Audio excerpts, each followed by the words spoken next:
It's always 5 to 4, 4 to 5. It's never 9 to, or it's never 9 to 0. It's always a very close call, and they probably do this on purpose.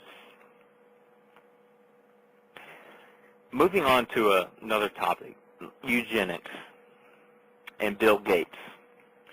Bill Gates' father was highly responsible, if not entirely responsible, for Planned Parenthood, which a lot of you guys probably think that Planned Parenthood is all right. That's that's just what you do whenever you're pregnant and you don't want a baby. However, that's absolutely bullshit. Babies are babies from the time of conception. That's my view. But here's Bill Gates' support of genetically modified organics. This is easily searchable on startpage.com or google.com or whatever you like to use. It starts off to say, as it has come to dominate the agenda for reshaping African agriculture over the years, the Bill and Melinda Gates Foundation has been very careful not to associate itself too closely with patent-protected biotechnology as a pancreas for African farmers. And that's for good reason, because the biotechnology, it's a fancy word for synthetic food, patent-protected food. Patent-protected biotechnology is what they call it, but that is synthetic patent food. It's fake food, and Bill Gates has publicly stated that he supports it. Somehow it grows better in dry climates, but at the same time, there are several articles where there is GMO corn correlated with basically being a spermicide, where you can't have children.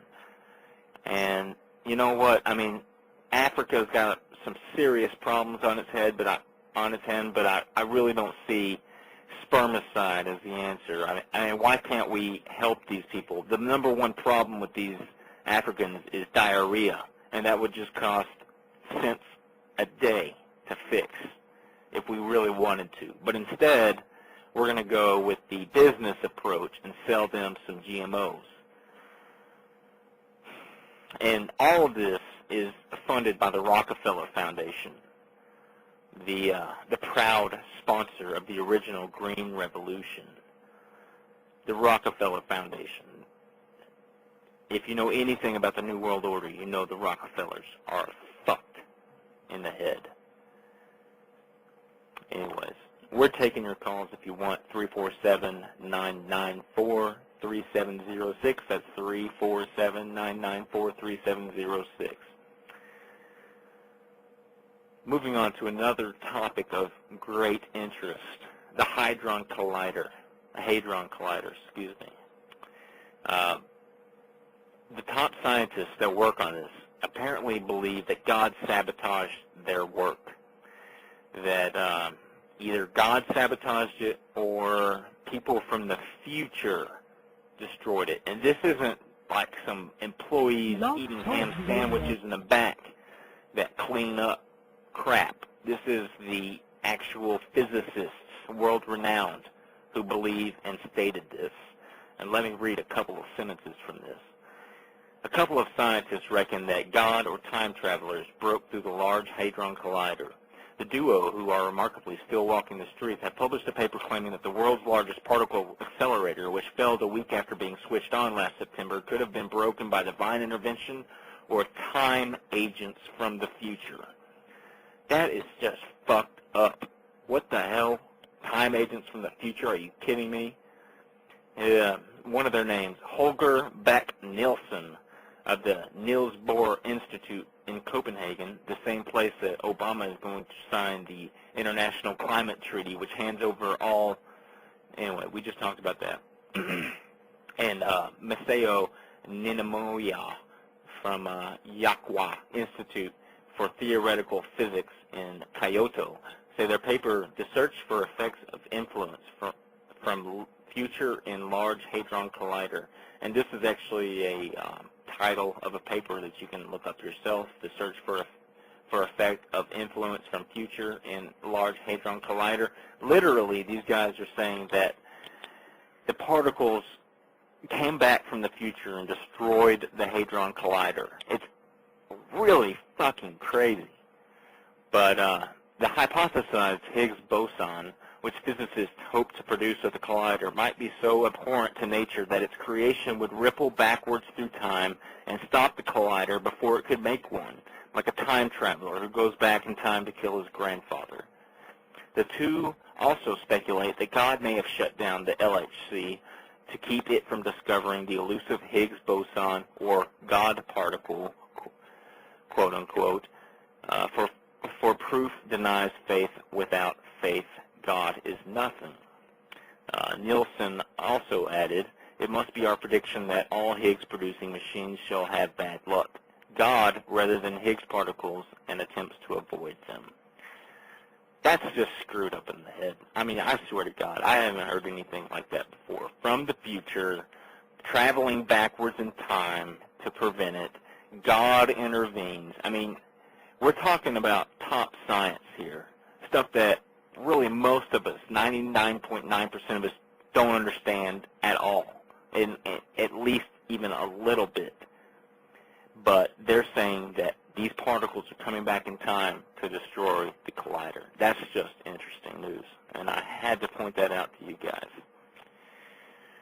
The Copenhagen Treaty is really the top topic for this call, because the New World Order is coming to effect. And this December, Obama is going to sign the Copenhagen Treaty, the climate treaty, which is going to hand over all governance of anything industrial to a centralized government run by the United Nations. And we're going to come back to that and read a little bit more excerpts from it, because it's just damn interesting, and it's going to happen. It's going to happen this year. If you don't believe it, look it up for yourself. Read the whole Copenhagen Treaty, otherwise stay on, because we're going to go over all of it here in just a few minutes. The next topic before we go to your phone calls. First U.S. official resigns over Afghanistan war. Thank God somebody finally woke up. The Afghanistan war is not protecting your freedom.